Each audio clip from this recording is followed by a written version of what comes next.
నమస్తే అండి, welcome to my channel. Karthika మాసంలో ఇంకొక అద్భుతమైన రోజుకైతే వచ్చేసామండి. అదే క్షీరాబ్ది ద్వాదశి. ఈ రోజే అంగరంగ వైభవంగా తులసమ్మ వారి వివాహం అయితే జరుగుతుందండి. తులసి చెట్టుకి ఉసిరి చెట్టుకి కళ్యాణం చేస్తారు. ఆ దేవుళ్ళకి కళ్యాణం జరిగినటువంటి రోజుల్ని అస్సలు మిస్ చేసుకోకూడదండి. ఇవి చాలా అత్యద్భుతమైన రోజులు, చాలా మహిమాన్వితమైన రోజులు. ఇంతటి విశేషమైనటువంటి ఈ క్షీరాబ్ది ద్వాదశి రోజున పూజ ఎలా చేసుకోవాలి, తులసమ్మ వారిని ఏ విధంగా పూజించాలి, తులసమ్మ వారికి ఉసిరి చెట్టుకి ఏ విధంగా వివాహం చేయాలి, ఇంట్లో చేయవచ్చా లేదా, ముఖ్యంగా ఈ రోజున ఎన్ని దీపాలు పెట్టాలి, ఏ సమయంలో పెట్టాలి, ఎవరు పెట్టాలి, ఒక సంవత్సరం ఈ పూజ చేస్తే ప్రతి సంవత్సరం చేయాలా, ఈ పూజ చేయడానికి ఏదైనా ఆచారం ఆనవాయితీ ఉండాలా, తులసి కోట లేని వారు ఈ పూజ ఎక్కడ చేయాలి, ఉసిరి చెట్టు దొరకకపోతే ఏం చేయాలి, ఈ పూజ చేసేటప్పుడు మనం తులసి కోటను కదపచ్చా, వేరే ప్లేస్లో పెట్టుకొని పూజ చేయవచ్చా, గాలికి దీపాలు కొండెక్కితే ఏం చేయాలి, ఒకవేళ ఈ రోజు పూజ చేసుకోవడానికి కుదరకపోయినట్లయితే మళ్ళీ ఈ పూజ ఏ రోజు చేసుకోవాలి అనే విశేషాలన్నీ కూడా ఈ రోజు వీడియోలో షేర్ చేస్తానండి. క్షీరాబ్ది ద్వాదశి పూజ కోసం పూర్తి ఇన్ఫర్మేషన్ అయితే ఇవ్వడానికి ట్రై చేస్తాను. మీరు మాత్రం వీడియోని మొత్తం చూడటానికి అయితే ట్రై చేయండి. పూజా విధానం అంతా కూడా చాలా సింపుల్గా మీకు అందరికీ అర్థమయ్యే విధంగానే చెప్తానండి. అందుకని ఎక్కడ స్కిప్ చేయకుండా చూడండి. ముందుగా ఒక చిన్న లైక్ అయితే చేయండి. మీరు చేసే లైక్ వలన ఈ వీడియో మరికొందరికి రీచ్ అవుతుంది. ఇంకేమాత్రం లేట్ చేయకుండా వీడియోని అయితే స్టార్ట్ చేసేద్దాం. మాసాల్లో అత్యంత పవిత్రమైనది కార్తీకం, అందులోనూ అతి విశిష్టమైనది ఈ క్షీరాబ్ది ద్వాదశి. కార్తీక మాసం శుక్లపక్షం ద్వాదశినే క్షీరాబ్ది ద్వాదశి అని అంటారండి. అమృతం కోసం దేవతలు క్షీరసాగరాన్ని మదించిన పర్వదినం ఈరోజు. ఈ క్షీరాబ్ది ద్వాదశిని చిలుకు ద్వాదశిని, తులసి ద్వాదశిని, పావన ద్వాదశిని అని ఎన్నో రకాల పేర్లతో పిలుస్తారు. క్షీరసాగర మదనంలో ఆవిర్భవించిన శ్రీ మహాలక్ష్మిని విష్ణువు వివాహమాడిన రోజు కూడా ఈ క్షీరాబ్ది ద్వాదశి రోజే. అందుకే ఇంత పవిత్రమైన ఈ రోజు వీరి కళ్యాణం జరిపించడం లేదా పూజించడం లాంటివి చేస్తే మనం చేసిన పాపాలన్నీ కూడా తొలగిపోతాయండి. అష్టైశ్వర్యాలు మనకు కలుగుతాయి. అలాగే ఆ లక్ష్మీ నారాయణుల అనుగ్రహం కూడా మన పైన ఉంటుంది. అయితే ఇంతటి విశేషమైనటువంటి రోజు ఈ 2025 సంవత్సరంలో ఏ రోజు వచ్చిందంటే నవంబర్ 2వ తేదీన ఆదివారం రాబోతుందండి. అంటే రేపే మనకి క్షీరాబ్ది ద్వాదశి. ఈ క్షీరాబ్ది ద్వాదశి పూజని ద్వాదశి గడియలు ఉన్నప్పుడు మాత్రమే చేసుకోవాలండి. అయితే ఈ ద్వాదశి గడియలు ఎప్పటి నుంచి ప్రారంభమై ఎంతవరకు ఉంటున్నాయంటే నవంబర్ 1వ తేదీన రాత్రి 2:42 ప్రారంభమై నవంబర్ 2వ తేదీన రాత్రి 1:15 ముగుస్తున్నాయి. పూజ సమయాలు కూడా తెలుసుకుందామండి. దానికన్నా ముందుగా ఈ పూజ మనం తులసి కోట దగ్గర చేస్తామండి. అందుకని ముందుగానే మీరు తులసి కోటని అలాగే తులసి కోట ఉంచినటువంటి ప్లేస్ని కడిగేసుకొని తర్వాత పసుపది రాసుకొని అందమైన ముగ్గులతో తులసి కోటని అయితే అందంగా అలంకరించేసుకోండి. మనం ఈ పూజని ఆదివారం సాయంత్రం చేస్తామండి. అందుకని సాయంత్రం లోపల మీరు చేసుకోవాల్సిన ఏర్పాట్లన్నీ కూడా చేసేసుకోండి. ఇంకా ఎల్లప్పుడూ క్షీరసాగరంలో దర్శనమిచ్చే శ్రీమన్నారాయణుడు ఈ ద్వాదశి రోజు మాత్రం శ్రీ మహాలక్ష్మితో కూడి బృందావనానికి వచ్చి తన ప్రియ భక్తులకి దర్శనమిస్తాడండి. బృందావనం అంటే మన ఇంట్లో ఉండే తులసి కోటనే బృందావనం అని అంటారండి. తులసికి మరో పేరే బృంద, అందుకని దీన్ని బృందావనం అంటారండి. ఈ బృందావనంలోకి శ్రీ మహావిష్ణువు ఈ రోజున బృందావనంలో అడుగు పెడతారు. ఈ రోజున బృందావనంలో శ్రీ మహావిష్ణువుని అర్చించిన వారికి సకల శుభాలు కలుగుతాయని మన పెద్దలు అంటుంటారండి. అందుకనే మనం ఎప్పుడు కూడా దేవుని దగ్గర దీపం వెలిగించినా వెలిగించకపోయినా ఈ ఒక్క క్షీరాబ్ది ద్వాదశి రోజు దేవుని దగ్గర దీపం పెడితే సంవత్సరం మొత్తం దీపం వెలిగించినంత పుణ్యం వస్తుందని అంటారు. ఆషాఢ శుద్ధ ఏకాదశి నాడు యోగ నిద్రకు ఉపకరించిన శ్రీహరి 4 నెలల తర్వాత కార్తీక శుద్ధ ఏకాదశి నాడు నిద్ర నుండి మేల్కొని తొలిసారిగా మునులకు దేవతలకు క్షీరసాగరం నుండి దర్శనమిచ్చినది ఈ ద్వాదశి నాడేనండి. అందుకని దీన్ని క్షీరాబ్ది ద్వాదశి అని అంటారు. ఈ రోజు వీరి కళ్యాణం జరిపించడం సర్వశుభప్రదమైన భావనతో విష్ణు స్వరూపమైన ఉసిరి కొమ్మకు లక్ష్మీ స్వరూపమైన తులసికి వివాహం చేస్తారండి. క్షీరాబ్ది ద్వాదశి రోజున తులసిని తప్పనిసరిగా పూజించాలండి. ఈ శుభదినాన శ్రీ మహాలక్ష్మితో కలిసి శ్రీ మహావిష్ణువు తులసి కోటలోకి ప్రవేశిస్తాడు కాబట్టి తులసి కోటలో లక్ష్మీ నారాయణులు కొలువై ఉంటారు. అందుకని ఈ రోజున చేసే తులసి పూజ మరింత విశేషమైన పుణ్యఫలాలని ప్రసాదిస్తుంది. నేనైతే ఇలా పీఠాన్ని ఇలా ముగ్గులతో అందంగా అలంకరించుకున్నానండి. ఈ రోజున తప్పనిసరిగా శంకు చక్రాలు అయితే వేసుకోవాలండి. మీకు వచ్చిన విధంగా శంకు చక్రాల ముగ్గులు అయితే వేసుకోండి. లేదంటే అమ్మవారికి ఇష్టమైన పద్మ ముగ్గులైనా సరే వేసుకోండి. ఈరోజు తులసి కోట దగ్గర చేయవలసిన పూజ అండి ఇది. అందుకని ఈరోజు తులసి కోట దగ్గర మనం పూజనైతే చేస్తాము. ఒకవేళ మా దగ్గర తులసి కోట లేదండి, మేము పెట్టుకోలేదు, మరి మేము ఎలా చేయాలి, మాకు కూడా ఈ పూజ చేయాలనిపిస్తుంది అని అనుకుంటే స్వామి అమ్మవార్ల ఫోటో పెట్టుకొని మీరు ఇంట్లో అయినా సరే చేసుకోవచ్చండి, లేదంటే పూజా మందిరంలో అయినా సరే చేసుకోవచ్చు. ఒకవేళ మీ దగ్గర సిల్వర్ తులసి కోటలు ఉన్నట్లయితే దాన్ని అయినా సరే పెట్టుకొని మీరు పూజనైతే చేసుకోవచ్చండి. ఇవేమీ మా దగ్గర లేవండి, మరి కానీ మేము తులసి కోట పెట్టుకోలేము, కానీ తులసి దగ్గరే పూజ చేసుకుంటామని అనుకుంటే ఒక 2-3 తులసి కొమ్మలు అయితే తీసుకోండి. తీసుకున్న తర్వాత మన దగ్గర తులసి కోటలు ఉంటాయి కదండి, చిన్న సైజు మట్టితో కూడుకున్నవి, మనం దీపాలు అవి పెట్టుకోవడానికి కొంటాం కదా, దాంట్లో కొద్దిగా మట్టి వేసేసి ఈ తులసి కొమ్మలు దాంట్లో పెట్టేయండి. అప్పుడు మనకి ఒక చిన్న సైజు తులసి కోటలా తయారవుతుంది. దానికి మీరు పూజ అనేది చేసుకోవచ్చు. నేనైతే మా బృందావనాన్ని పెళ్లి కళ వచ్చేటట్టుగా అందంగా అలంకరించేశానండి. అలాగే పెళ్లి కొడుకు పెళ్లి కూతురిని కూడా అందంగా రెడీ చేయాలి కదండి, అందుకని నేను ఇక్కడ కృష్ణయ్యని తులసమ్మని అందంగా అలంకరిస్తున్నానండి. నేను ఎప్పుడు కృష్ణయ్యని తులసి కోట దగ్గర పెట్టుకుంటానండి. మీ దగ్గర ఉంటే పెట్టుకోవచ్చు, లేకపోయినా పర్వాలేదండి, మీరు తులసి కోట దగ్గరే పూజ అనేది చేసుకోవచ్చు. ఈ రోజున విష్ణుమూర్తి ఇలా ఉసిరి చెట్టు రూపంలో ఉంటారండి. అందుకని మీరు ఉసిరి చెట్టుని కానీ లేదంటే ఉసిరి కొమ్మని కానీ తెచ్చుకొని మీ తులసి కోటలో వేసుకోండి, లేదంటే వేరే కుండీలో వేసుకొని 2 కుండీలు పక్క పక్కన పెట్టుకొని మీరు పూజ కూడా చేసుకోవచ్చు. మనకి ఈసారి క్షీరాబ్ది ద్వాదశి ఆదివారం వచ్చింది కదండి, ఆదివారం రోజున మీరు ఉసిరి కొమ్మ కానీ ఉసిరి చెట్టు కానీ తెచ్చుకొని నాటుకోవచ్చు. అయితే తులసమ్మని తెచ్చుకోవచ్చు అని అడుగుతున్నారు. తులసమ్మని ఈరోజు ద్వాదశి గడియలో నాటొచ్చు, కానీ ఆదివారం పూట నాటకూడదండి, అందుకని ఈరోజు నాటుకోకూడదు. ముందు రోజు మనకి శనివారం ఏకాదశి వచ్చింది కదా, ఆ రోజు నాటుకోమని చెప్పానండి. నాటుకునే వాళ్ళైతే అదే కుండీలో ఈ ఉసిరి చెట్టును కూడా నాటుకొని మీరు పూజనైతే చేసుకోవచ్చు. అయితే మేము ఏకాదశి రోజున ఉసిరి చెట్టు కూడా తెచ్చుకున్నామండి అని అనుకుంటే తెచ్చుకున్నా పర్వాలేదండి, మీరు ఆ రోజు ఏకాదశి రోజైనా సరే నాటుకుంటే ఈ క్షీరాబ్ది ద్వాదశి రోజున మీరు ఆ 2 చెట్లకి కలిపి మీరు పూజనైతే చేసుకోవచ్చు. ఉసిరి చెట్టు దొరకకపోయినట్లయితే కనీసం ఉసిరి కొమ్మ అయినా సరే తెచ్చుకొని వేసుకోండి. ఉసిరి కొమ్మ కూడా మాకు దొరకలేదండి అంటే ఏం చేయాలనేది కూడా చెప్తాను. నేనైతే ఇక్కడ ఉసిరి కొమ్మని ఇలా నేను తులసి వనంలో నేను నాటానండి. ఇలా చెట్టు వేసిన తర్వాత మనం నీళ్లు వేస్తాం కదా, అందుకని ఇక్కడ 2 మొక్కలకి కూడా ఇలా చెయ్యి అడ్డు పెట్టి నీళ్ళు అనేవి వేయాలి. ఇప్పుడు స్వామి అమ్మవార్లు ఇద్దరికీ కూడా పసుపు అలాగే కుంకుమతో బొట్లు అయితే పెట్టాలండి. అయితే ఈ బొట్లు అనేవి మనం చెట్టు పైన అలా వేసేయకూడదండి. పసుపు కుంకుమలు అలా చెట్టు పైన వేసేస్తే తులసమ్మవారు నిద్రపోతారండి, అందుకనే అలా చేయకూడదు. ఎప్పుడు కూడా ఇలా తులసి కాండం ఉంటుంది కదండి, అక్కడ మాత్రమే చిన్నగా బొట్లు అయితే పెట్టుకోవాలి. ఇప్పుడు ఉసిరి చెట్టు దొరకలేని వారికి ఏం చేయాలో చెప్తాను. ఉసిరి చెట్టు ప్లేస్లో మీరు ఉసిరికాయలను తీసుకోండి. ఒక ఉసిరికాయ తీసుకొని దానికి మొత్తం పసుపు రాసి కుంకుమతో బొట్లు పెట్టుకోండి. ఇప్పుడు ఈ ఉసిరికాయనే స్వామివారిగా భావించి మనం పూజలో పెట్టుకోవచ్చండి. ఈ ఉసిరిని దాత్రి అంటారండి. దాత్రి అంటే ఉసిరి అని అర్థం. అందుకనే స్వామివారిని తులసి దాత్రి సమేత శ్రీ లక్ష్మీ నారాయణ స్వామి అని అంటారండి. ఉసిరి చెట్టు దొరకని వారికి ఇలా పెట్టి పూజనైతే చేసుకోవచ్చండి. అయితే ఇక్కడ ఉసిరికాయ ఒకటే పెట్టాలని ఏమీ లేదండి, మీకు ఎన్ని దొరికితే అన్ని పెట్టుకోవచ్చు. మీకు చూపించడం కోసమని నేను ఇక్కడ ఒకటి పెట్టుకుంటున్నాను. ఈ ఉసిరికాయని కూడా ఈ తులసి కోటలోని పెట్టేసుకోవాలండి. అలాగే మా తులసి కోటలో నేను పెట్టుకున్న స్వామివారి రూపంలో ఉన్నటువంటి రాయి అలాగే ఒక నిమ్మకాయ కూడా పెట్టుకుంటున్నానండి. నిమ్మకాయ అయితే తప్పనిసరిగా పెట్టుకోండి, ఎందుకంటే తులసమ్మ వారికి అలాగే స్వామివారికి దిష్టి తగిలే అవకాశం అయితే ఉంటుంది, అందుకని నిమ్మకాయ అయితే తప్పనిసరిగా పెట్టుకోండి. ఆ తర్వాత నా దగ్గర ఉన్నటువంటి అమ్మవారి ఫేస్ని విధంగా పెడుతున్నానండి, అమ్మవారిని అందంగా అలంకరించడం కోసమని. ఇవైతే దీపలక్ష్ములండి, మనం దీపపు కుందులకు పెట్టుకుంటాం కదా, అవే దీపపు లక్ష్ముల్ని తీసుకుని వచ్చి నేను ఇక్కడ తులసి కోటకైతే అందంగా అలంకరిస్తున్నాను. తర్వాత మీ దగ్గర ఉన్న పువ్వులతో అలాగే పత్తి వస్త్రంతో అలాగే అమ్మవారికి స్వామివారిని కూడా అందంగా అలంకరించేసుకోండి. నేనైతే మా స్వామి అమ్మవారిని ఇలా అందంగా అలంకరించేశానండి. మీకు ఎలా కనిపిస్తున్నారో నాకు కామెంట్స్లో చెప్పండి. ఇప్పుడైతే పూజలో ఏమేమి పెట్టుకోవాలో చూద్దాం. ముందుగా ఇత్తడి చెంబుతో నీళ్ళు అయితే మనం పెట్టుకుంటాం కదండి తులసమ్మవారి దగ్గర. ముందుగా ఇత్తడి చెంబుతో నీళ్ళు అయితే పెట్టేసుకోండి. ఆ తర్వాత స్వామి అమ్మవారిని ఉంచడం కోసం ఒక పీట లాంటిది తీసుకున్నానండి. ఆ పీట పైన ఒక తమలపాకు పెట్టుకొని కొద్దిగా బియ్యం వేసుకొని ఇప్పుడు వీటిపైన స్వామి అమ్మవార్లను అయితే ఉంచుకోవాలి. విష్ణుమూర్తి లక్ష్మీదేవి విగ్రహాలైనా లేదంటే వెంకటేశ్వర స్వామి వారి లక్ష్మీదేవి విగ్రహాలైనా సరే లేదంటే కృష్ణుడి విగ్రహం అయినా ఏది ఉంటే అది మీరు పూజలో పెట్టుకోవచ్చండి. ఒకవేళ మా దగ్గర ఇలాంటి విగ్రహాలు అవి ఏమీ లేవండి అని అనుకున్న ఏమీ పర్వాలేదండి, మీరు మీ తులసి కోట దగ్గర పూజ అనేది చక్కగా చేసుకోవచ్చు. ఇంకా అమ్మవారి దగ్గర ఇలా నిండుగా పసుపు కుంకుమలు అయితే పెట్టుకోండి. అయితే ఇవి కొత్తవి పెట్టుకున్నా పర్వాలేదు, ఆల్రెడీ మనం నిన్న ఏకాదశికి పెట్టుకుని ఉండుంటాం కదండి, అవైనా సరే పెట్టుకోవచ్చు. ఇంకా పూజలో స్వామివారికి ఇష్టమైన శంకు చక్ర దీపాలు కానీ, పిండి దీపాలు కానీ, ఉసిరి దీపాలు కానీ, అరటి డొప్పల్లో దీపాలు కానీ, ప్రమిదల్లో దీపాలు కానీ, కుందుల్లో దీపాలు కానీ, ఇలా ఏ దీపాలైనా సరే ఈరోజు పెట్టుకోవచ్చండి. ఈరోజు ముఖ్యంగా దీపాలు ఎక్కువగా పెట్టుకుంటారండి. అయితే ఈ దీపాలన్నీ కూడా మీరు పిండి ప్రమిదలు చేసుకోవచ్చు, లేదంటే రకరకాల ప్రమిదలతో దీపాలైనా పెట్టుకోవచ్చు. నేను ఇక్కడ పిండి ప్రమిదలు 2 చేసుకున్నానండి. ఇంకా మీరు ఎక్కువ చేసుకున్నా పర్వాలేదు. అలాగే నేను ఇక్కడ తులసి కోట దీపాలు కూడా పెట్టుకుంటున్నాను. ఇలా మీకు ఏవి లభిస్తే అన్నీ కూడా పెట్టుకోండి.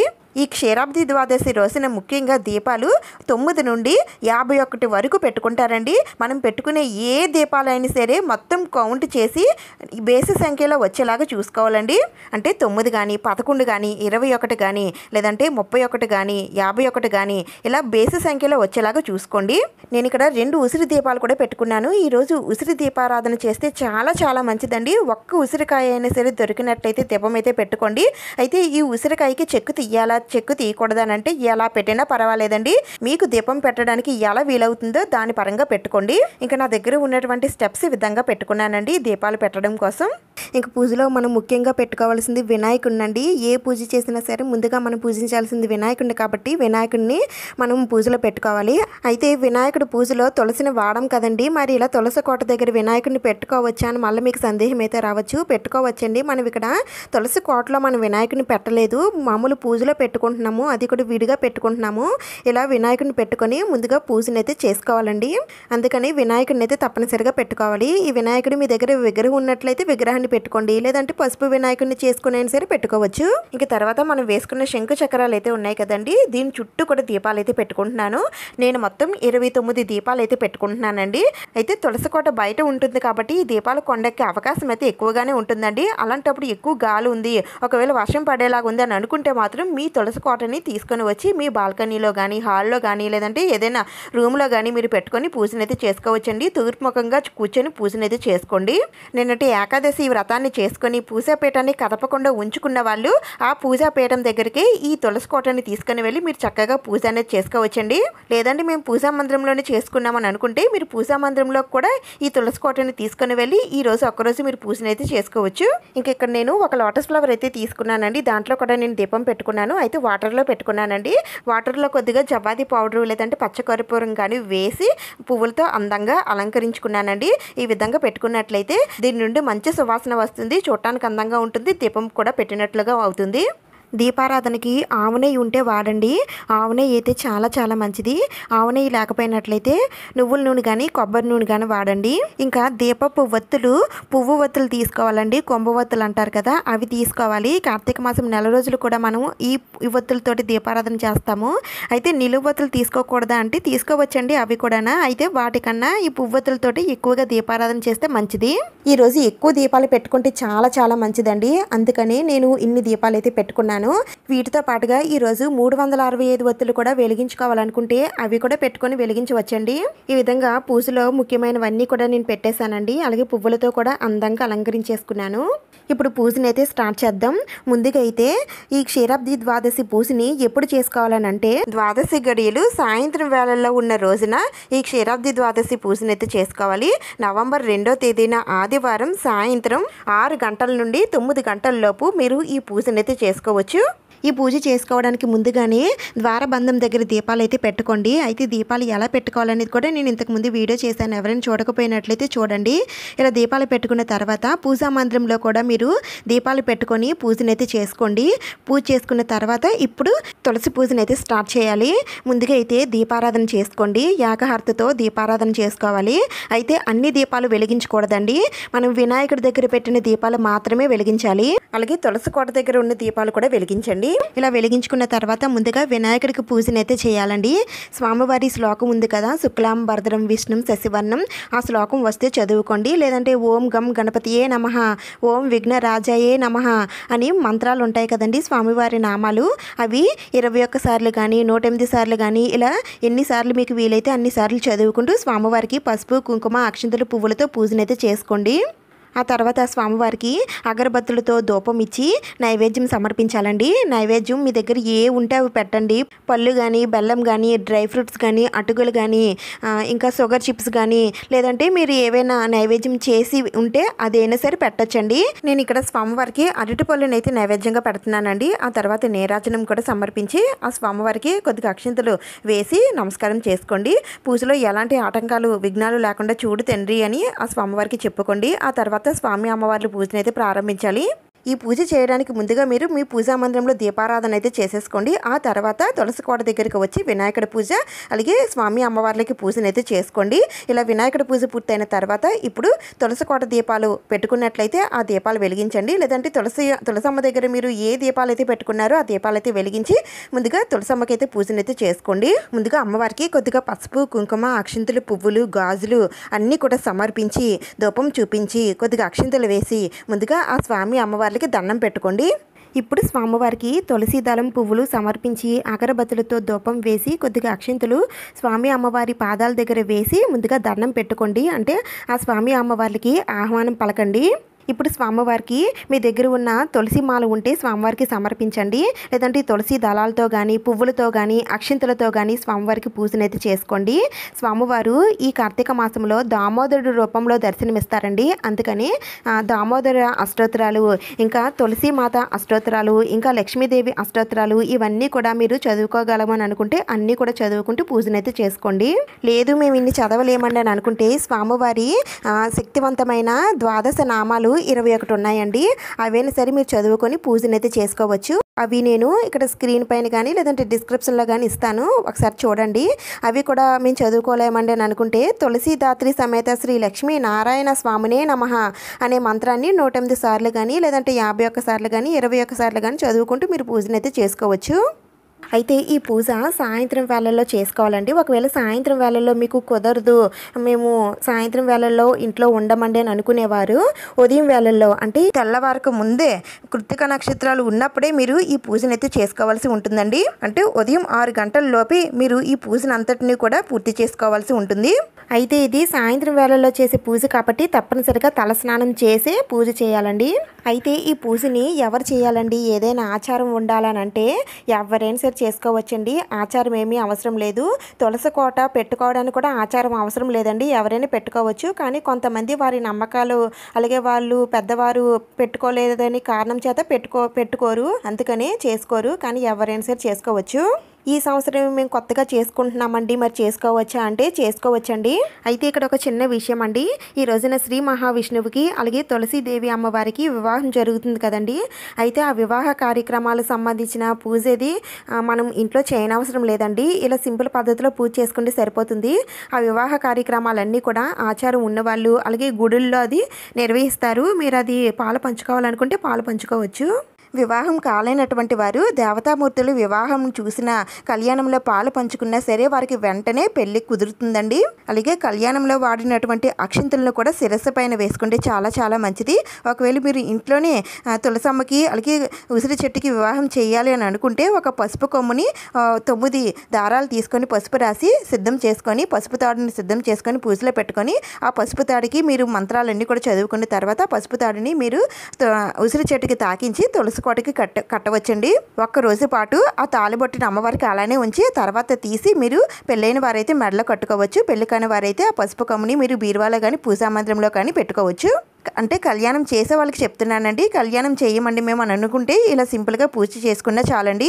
మీకు వచ్చిన మంత్రాలతో స్వామివారికి తులసి దళాలతో కానీ పువ్వులతో కానీ అక్షింతలతో కానీ అమ్మవారికి పసుపు కుంకుమలతో కానీ ఇలా మీకు మీ దగ్గర ఏది ఉంటే వాటితో చక్కగా తృప్తిగా పూజనైతే చేసుకోండి.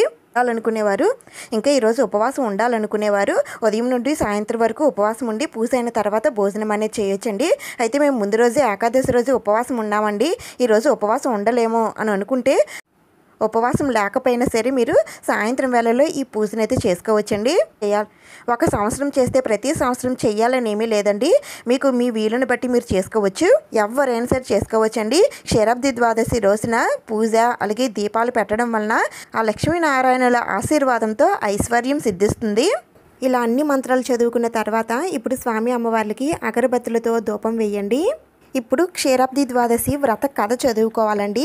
ఈ కథ మనకి ఇలాంటి బుక్స్లో క్షీరాబ్ది వ్రతం యొక్క బుక్స్లో ఉంటాయండి. ఆ బుక్ మీ దగ్గర ఉంటే చూసి చదువుకోవచ్చు, లేదా గూగుల్ చేసినా సరే వ్రత కథ వస్తుందండి, అది చూసైనా సరే మీరు చదువుకోవచ్చు. అయితే ఈ కథ తప్పనిసరిగా చదువుకోవాలా అండి అని మళ్ళీ కొంతమందికి సందేహం అయితే రావచ్చు. చదువుకోండి, చదువుకుంటే చాలా మంచిది. ఇలా ఈ కథ చదువుకుంటూ మనం పెట్టుకున్న మిగిలిన దీపాలు ఉన్నాయి కదండి, ఆ దీపాలన్నీ కూడా ఒక్కొక్కటి వెలిగిస్తూ ఉండాలి. అంటే మనమే చదువుకుంటూ దీపాలు అయితే వెలిగించలేము కదండి, అందుకనే మీ ఇంట్లో వాళ్ళు ఎవరైనా సరే కథ చదువుతూ ఉంటే మీరు దీపాలు అయితే వెలిగించండి. అలాగే మీ ఇంట్లో ఉన్న వారి చేత కూడా మిగిలిన దీపాలను వెలిగించండి.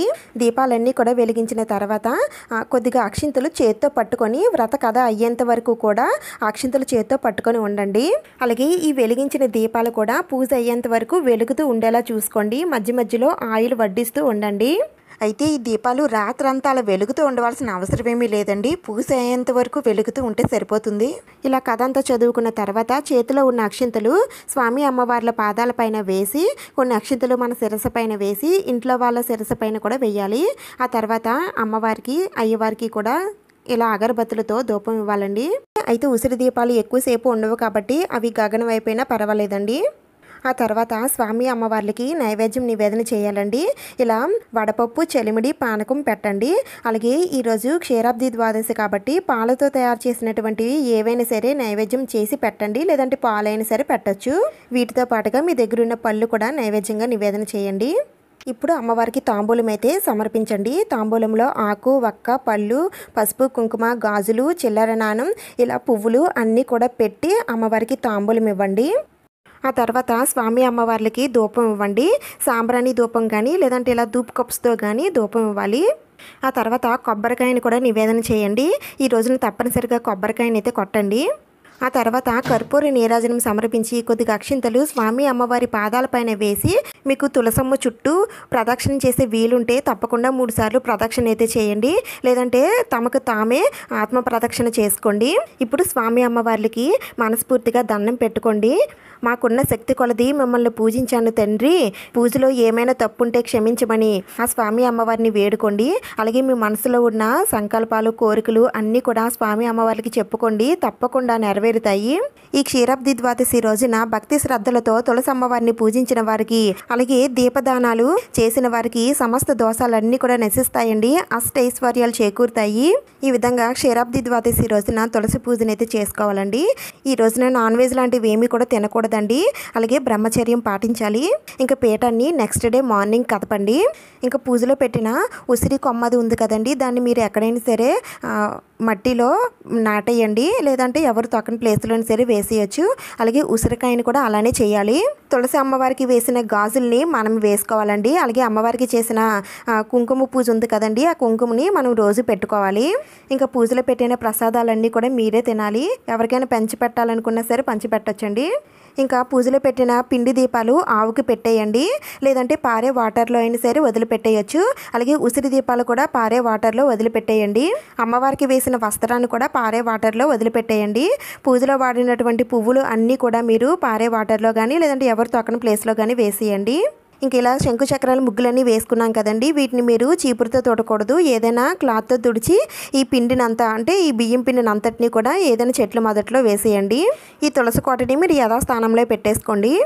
ఒకవేళ మీకు ఈ రోజున పూజ చేయడం కుదరకపోయినట్లయితే కార్తీక మాసంలో ఏ రోజైనా సరే ఈ పూజ చేసుకోండి. ఒకవేళ గాలికి దీపాలు కొండెక్కినట్లయితే మళ్ళీ దీపాలను అయితే వెలిగించండి, పర్వాలేదు. ఇంకొకసారి అవి కొండెక్కకుండా చూసుకొని ఏదైనా అడ్డు పెట్టుకోండి. పూజాపీఠాన్ని పూజ అయిన తర్వాత కదపొచ్చా అని మళ్ళీ కొంతమంది అడుగుతారు. అలా రాత్రి వేళల్లో పూజాపీఠాన్ని కదపకూడదండి. నెక్స్ట్ డే మనకి సోమవారం వస్తుంది కాబట్టి సోమవారం ఉదయాన్నే మీరు పూజ చేసుకోవాలనుకుంటే పూజ చేసుకొని పీఠాన్ని కదపచ్చు, లేదంటే నేరుగా పూజాపీఠాన్ని ఎత్తి పెట్టేసుకోవచ్చు. ఇంకా ఉసిరి చెట్టు రూపంలో పెట్టుకున్న ఉసిరిని కూడా పారే నీటిలో కలిపేయాలండి. పూజ అంతా అయిన తర్వాత మనం పెట్టుకున్న నిమ్మకాయతో స్వామి అమ్మవార్లకి ఒకసారి దిష్టి తీసేసి ఎవరు తొక్కని ప్లేస్లో అయితే వేసేయండి. ఉసిరి దీపాలు కొండెక్కిన తర్వాత ఆ ఉసిరికాయల్ని మీరు ప్రసాదంగా తీసుకోవాలనుకుంటే తీసుకోవచ్చు, లేదంటే ఎవరు తొక్కని ప్లేస్లో కానీ చెట్ల మొదట్లో కానీ వేసేయచ్చు. ఈ పూజ కోసం మొత్తం డీటెయిల్స్ అన్నీ చెప్పానని అనుకుంటున్నాను. ఇంకా మీకు ఏమైనా డౌట్స్ ఉంటే నేను కామెంట్స్లో అడగండి, నేను తప్పకుండా రిప్లై ఇస్తాను. ఈ విధంగా పూజనైతే చేసుకోండి. ఈ వీడియో మీకు నచ్చింది, స్వామి అమ్మవార్లు నచ్చారని అనుకుంటే ప్లీజ్ తప్పకుండా లైక్ చేయండి, షేర్ చేయండి, సబ్స్క్రైబ్ చేసుకోండి. ఇంకొక మంచి వీడియోతో మళ్ళీ కలుద్దాం. Thank you for watching.